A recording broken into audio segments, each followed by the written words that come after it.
Hi, I'm Sarah Bowker-Jones. I'm originally from Old Colwyn, but I've lived away for the last few years, just moved back last year. I work with colour and form and abstraction. I use a material called jesmonite, which is a bit like a plaster, but I use it as a way to paint with it and make sculptures with it, which sort of hover between paintings and sculpture.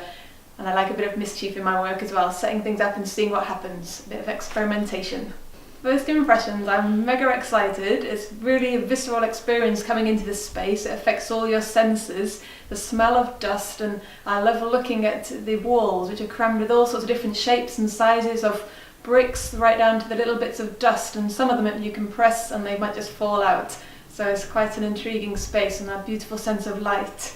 I'm going to be working on a whole new body of work, which is I'm making rollable paintings, inspired from a bunch of work I've made in the past where I use boulders with my jesmonite and a painting technique which I use sort of backwards painting on the polythene and then printing it onto the surface. So I'm going to get to develop that a lot, and it's going to be an interactive piece which I want people to roll and move around the room.